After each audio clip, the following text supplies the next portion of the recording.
This is an open letter to Professor Mearsheimer. Hello, sir. How are you? Hope everything is fine. Uh, I I watched your interview with Mr. Pierce Morgan, and I'd like to apologize for wasting some of your time on behalf of Mr. Pierce Morgan. Instead of a good student staying quiet and listening to what you have to say, he kept on interrupting you. So I'm very sorry on his behalf. But I would like to use this opportunity to um, try to explain Pierce Morgan to you. So so we can all have a better understanding of where we come from. Here's the thing, Mr. Mearsheimer, Professor Mearsheimer. Um, Imagine a pasture. Imagine you're a rancher and you own a pasture and for a herd of cows and bulls that you have. And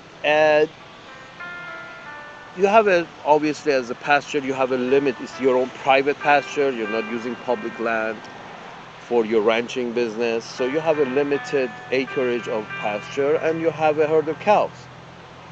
Now, doesn't matter how big of a humanitarian you are, you know that every year a certain number of these cattle have to go to slaughter. Period. Not be on this land anymore, or else your pasture is going to become overgrazed, and over time is going to not be a good pasture anymore. Here is where Mr. Pierce Morgan comes from, sir. He's from an island. First of all, he's a representative of the upper crust of the British island. He is a talking head for the interest of the British upper crust in that shady little island called England, and the whole other villages around it, Scotland and Wales and other villages, including all the villages put together, it's a one shady little cold island. This is where these people come from. It's got a definite boundary. And you can imagine it as a pasture. Now, the reality is that the British look at their peasants, still call them subjects, mind you. They look at their peasants and they see an overpopulated herd of peasants. And I'm sure you're familiar with the tale about the Easter Island and how Easter Island was populated and they were doing good apparently. Of course, the true history is not known, but apparently it was doing okay until the day it wasn't. And apparently this overpopulation of a small island, relatively small island, was the killer of the island. It's like, some left the island and some killed each other and the island became depopulated. So this is the dilemma of people living in islands. The British, the Japanese, you have to be careful with both of these populations. Basically, no nuclear weapons, no veto power. The British and the Japanese should be basically left alone with nothing to start a war with no influence and with no military. Now, here's why. The British people and the Japanese by extension, they have this pasture, this island is doing okay. Most of the Britain is privately owned, just like most of Japan was privately owned by those, their warlords. Most of the British islands, as you know, is privately owned. I'm saying a lot of these for the people at the back of the class, sir. I'm not explaining to you. You already know these. I'm just the thing that I think you don't realize is how practical these British are and why they're so cavalier with in general life. they're so cavalier, the British are so cavalier with life, is because they have this pasture problem, definite border problem, overgrazing problem, and need to get rid of the peasant problem, as if they were a herd of cows.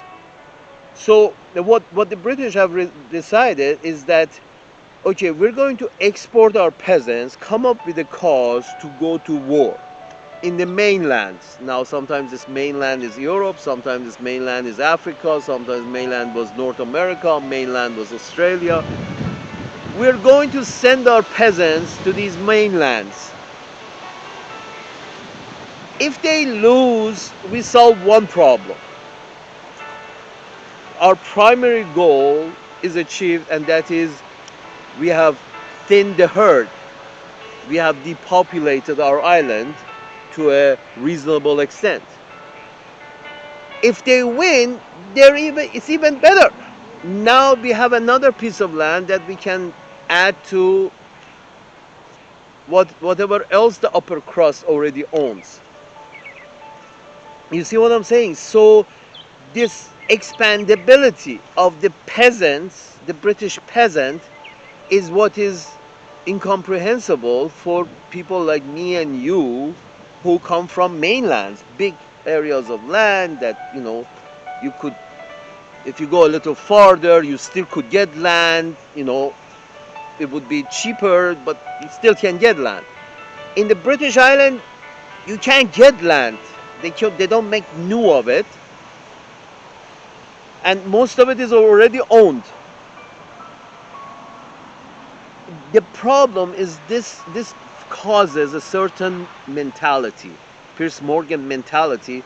What he told you was basically this, that he sees it's more humane, he believes that it's more humane to let the Ukrainians die until the last man.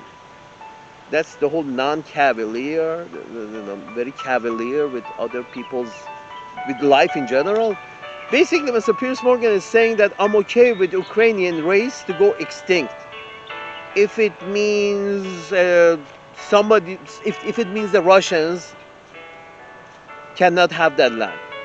As long as I'm okay with the whole Ukrainian race to go extinct, as long as the Russians don't get to have that land. The other guys don't get to have that land. Russians, I'm from Mars. So you tell me they're called Russians, I call them Russians. You tell me they're called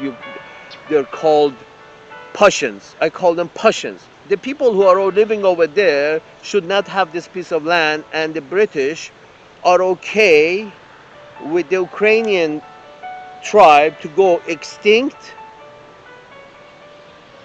if it means the other guys don't get to have that. When they're so adamant that the other guys don't get to have that, is because if they don't have it, the British own it.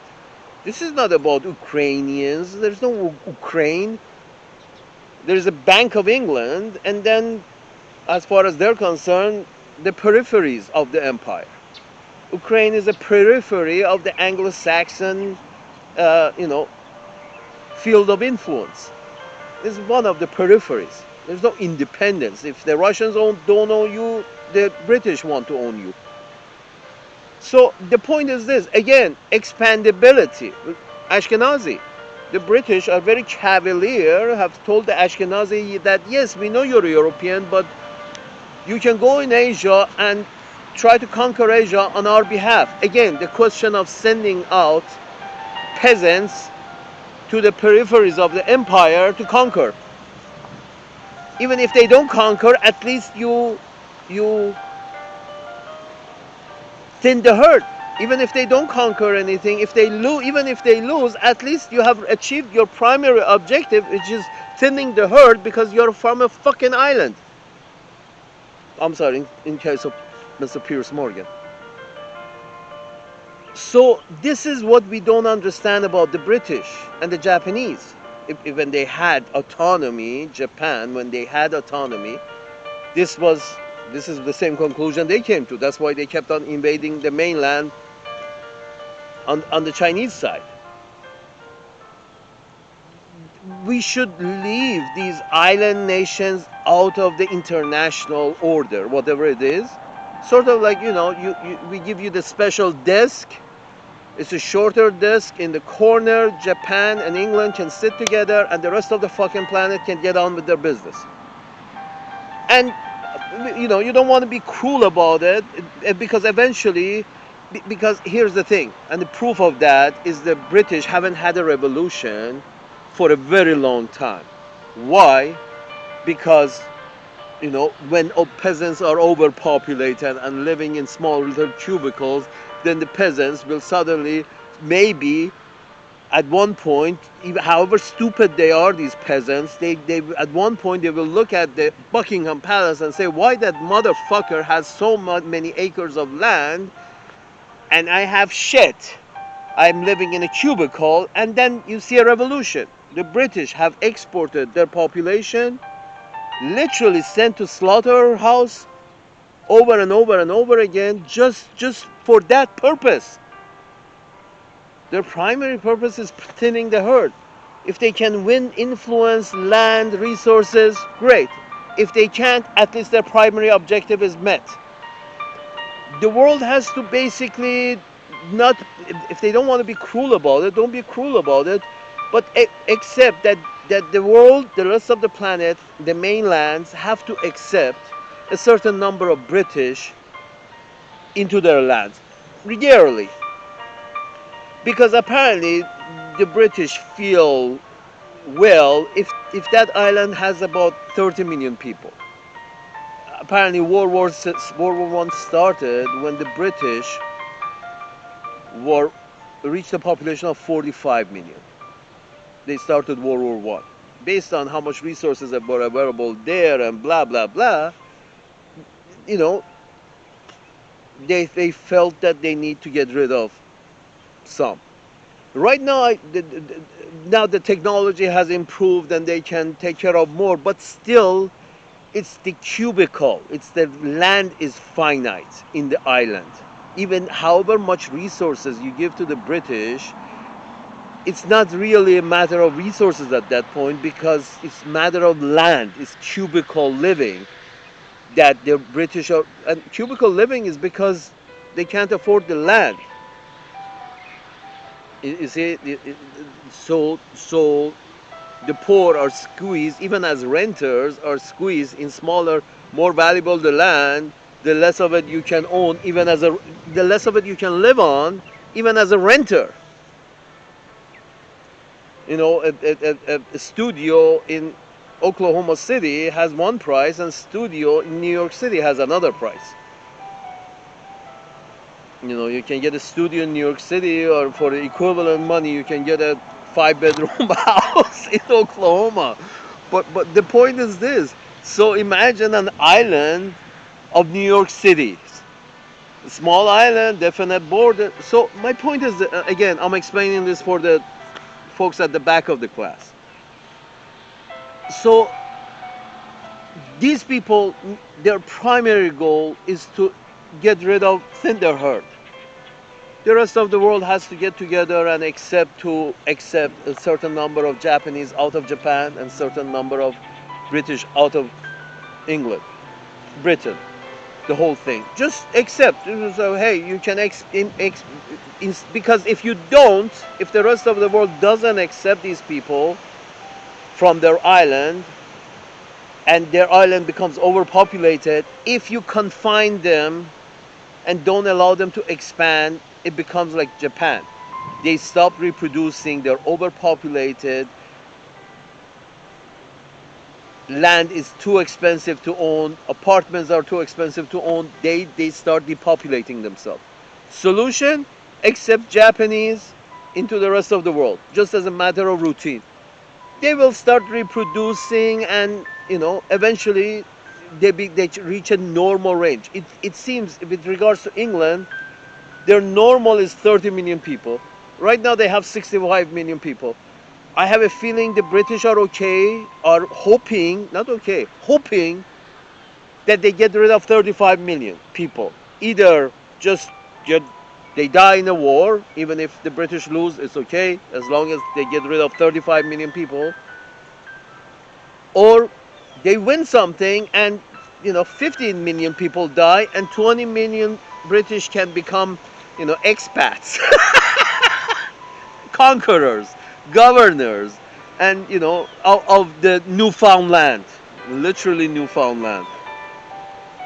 Salute.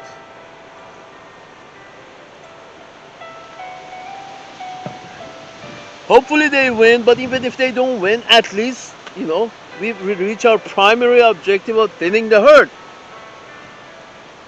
So this is where Mr. Pierce Morgan comes from.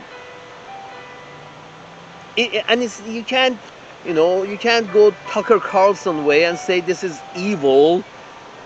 It's evil, yes. It's kind of practical. They live in the fucking island again. And here's the thing: the difference between the Japanese and the British over the last 50 years, we look that because the Japanese have been confined and prevented from trying to use their peasants to expand their territory, or with the primary objective of just getting rid of the peasants, killing the peasants, and exporting the remaining, just because they have been prevented to doing that, this is the way they gone down, the road they gone down to. That is depopulation by just not reproducing, everything is too expensive, blah, blah, blah, blah. And then the mindset changes in the mindset of,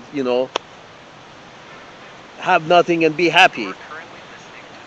Uh, and and a lot of other shit that has come with it, with their sense of humor and their sense of humility and their sense of all of that goes along with the whole mindset of being, confined, not being allowed to expand and get rid of peasants. Anyway, the British have been let, their hand is open, they manipulate Uncle Sam, and they continue going to wars in Libya, Iraq, Syria, Afghanistan, here, there, Africa, South America.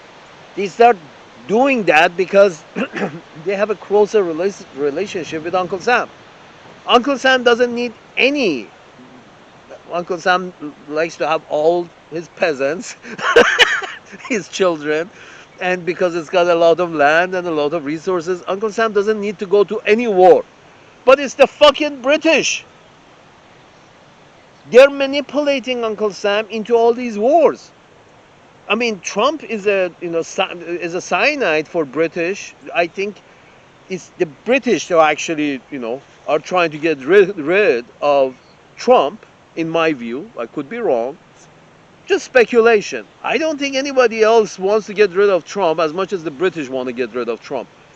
Because their whole model is based on expansionist wars to most importantly, to get rid of their own peasants. And the Trump is one of those guys that say, no, we don't need to expand. We're okay. We're good. So, and he's right. And so you got to have a serious international talk about the British and the Japanese. It's bad the way that the road the Japanese have gone down, and it's bad the road the British have gone down of manipulating Uncle Sam into these wars more and more just because they want to get rid of their own peasants. Both of these options are bad. Colonialist, expansionist, and defeated, demoralized, confined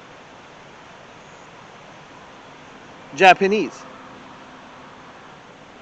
And they both have the main thing they have in common is being an island. Very small island, relatively speaking. I mean, Indonesia, Malaysia, they can sustain a large number of people, especially because they are in warmer climates, and their psychology is much more pleasant and malleable. In warmer climates, people of the tribes that from warmer climates are more malleable, less aggressive. You have a bunch of aggressive British people and aggressive Japanese people living in these small islands, confined spaces. Most of it is already owned by through generations of royalty and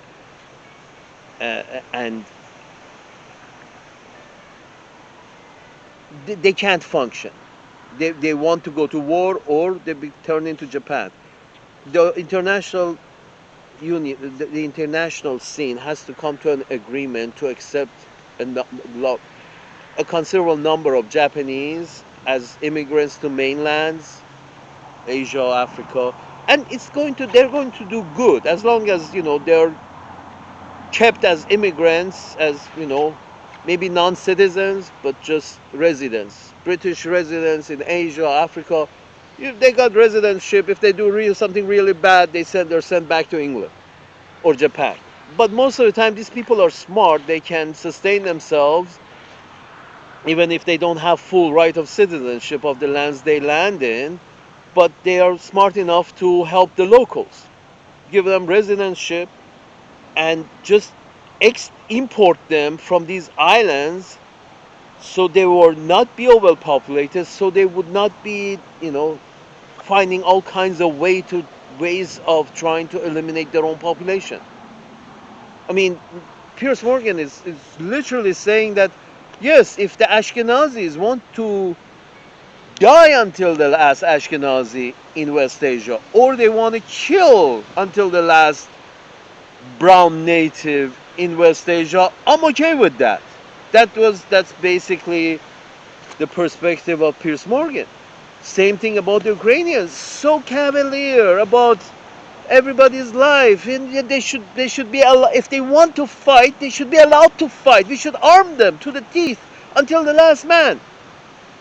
And with all the audacity in the world, he tried to, Mr. Mearsheimer, he tried to play word games on you with all the audacity in the world, in which he said something like, yes, when I went there recently, everybody over there wanted to fight, continue fighting the Russians. But then when you said something, he corrected himself real fast and said he knew what he was saying. So he corrected himself a little bit and said, yeah, everyone I met wanted to continue fighting. As if we can't see all these videos online of people being grabbed in the street and being forced to go and fight. As if we can't see those videos. As if we don't know that Mr. Piers Morgan goes to Ukraine un, un, unnoticed, under heavy protection, meets some cocksuckers in some basement who don't go to the front line themselves, and they all agree in those basements and those bunkers that the war should continue, and Mr. Piers Morgan gets back on his car and runs back out and says, yeah, everyone I met in those basements and those bunkers, everyone I met was happy to continue.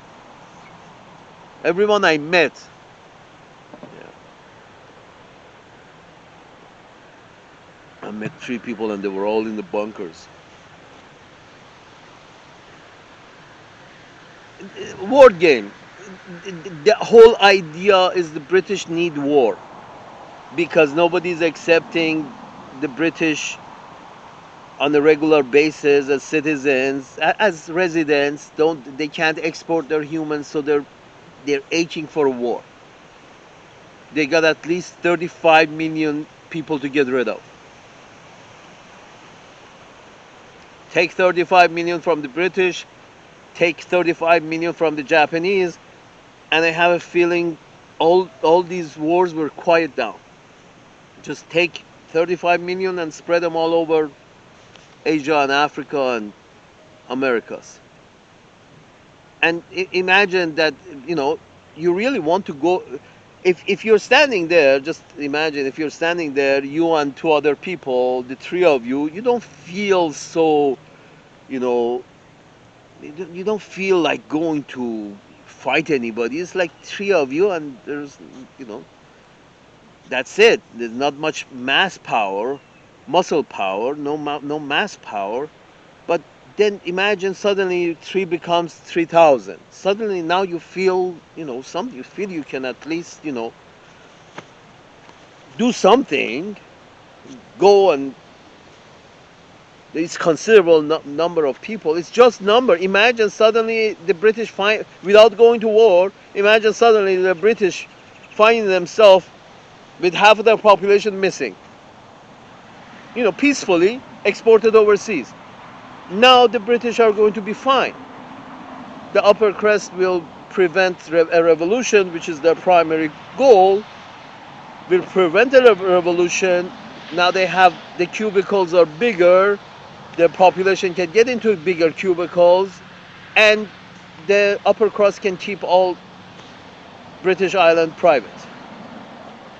Same thing with the Japanese. The way they have gone down this road that they have, that they're not reproducing and they're dying out, export 35 million out of Japan, and in 5 years, export right now, today, if you export 35 million out of Japan, and they're good, smart people, any country should be honored to have Japanese living between them.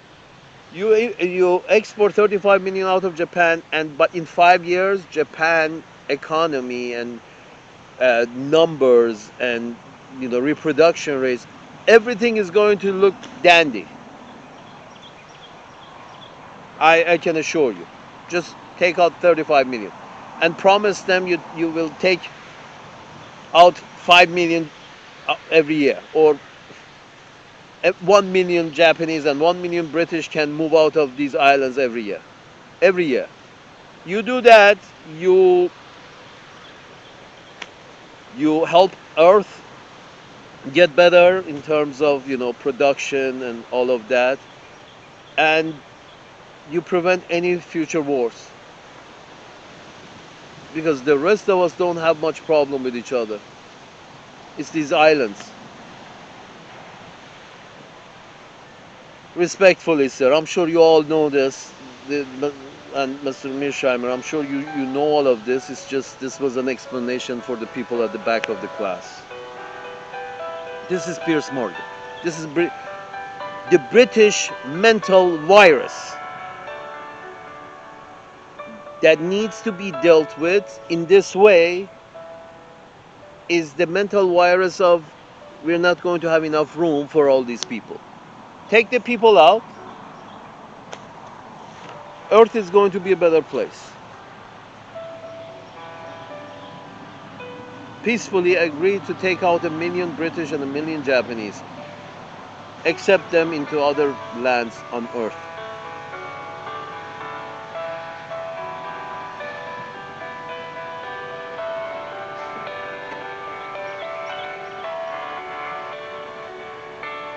Salute.